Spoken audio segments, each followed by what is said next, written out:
বাংলাদেশ আওয়ামী লীগ ঢাকা জেলা আয়োজিত আজকের এই সমাবেশে সফল করার জন্য আমি প্রথমে ধন্যবাদ জানাচ্ছি দক্ষিণকালী উপজেলা আওয়ামী লীগ সহ মডেল থানা থেকে আগত নেতৃবৃন্দকে। আমি ধন্যবাদ জানাচ্ছি ছাত্রলীগ, যুবলীগ, স্বেচ্ছাসেবক লীগ, শ্রমিক লীগ, কৃষক লীগ, মহিলা লীগ, যুব মহিলা লীগ, তাঁতি লীগ, মৎস্যজীবী লীগ সহ সকল সংগঠনের সভাপতি সম্পাদককে আমি ধন্যবাদ জানাচ্ছি।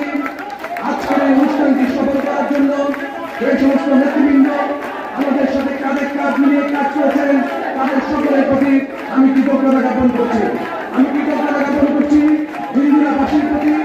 আজকের এই দিনটি তারা একটু কষ্ট সহ্য করে আমাদেরকে এই রাস্তার মধ্যে বিনীতি করার অনুমতি দেওয়ার জন্য আমি ইন্দিরাবাসীর প্রতি কৃতজ্ঞতা প্রকাশ করছি। আমি কৃতজ্ঞতা প্রকাশ করছি আজকের এই অনুষ্ঠানটি সফলভাবে সম্পন্ন করার জন্য বিদ্যুৎ বিভাগ সহ সরকারের বিভিন্ন সংস্থা, আইন শৃঙ্খলা বাহিনী সহ যারা আমাদেরকে সর্বোপরি সহযোগিতা করেছে তাদের প্রতি আমি কৃতজ্ঞতা জ্ঞাপন করছি। আমি কৃতজ্ঞতা জ্ঞাপন করছি এলাকাবাসীর প্রতি। সর্বশেষ আমি কৃতজ্ঞতা জ্ঞাপন করছি মিডিয়া কর্মী ভাইদের, যাদের প্রচেষ্টায়, যাদের সরাসরি প্রত্যক্ষ সহযোগিতায় আজকে এই জনসমুদ্র সমগ্র বাংলাদেশ অবলোকন করেছে। সমগ্র বাংলাদেশ আজকে দেখেছে ঢাকা জেলা আওয়ামী লীগের নেতৃত্বে দক্ষিণকালী উপজেলা আওয়ামী লীগের উদ্যোগে আজকের এই জনসমাবেশ জনসমুদ্রে রূপান্তরিত হয়েছে।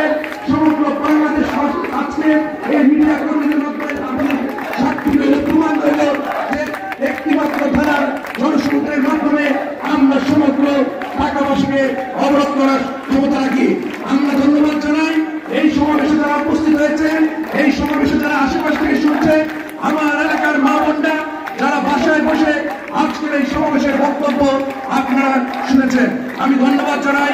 আজকে আবারও দক্ষিণকালী উপজেলা আওয়ামী লীগ, মডেল থানা আওয়ামী লীগ সহ সকল নেতৃবৃন্দকে অভিনন্দন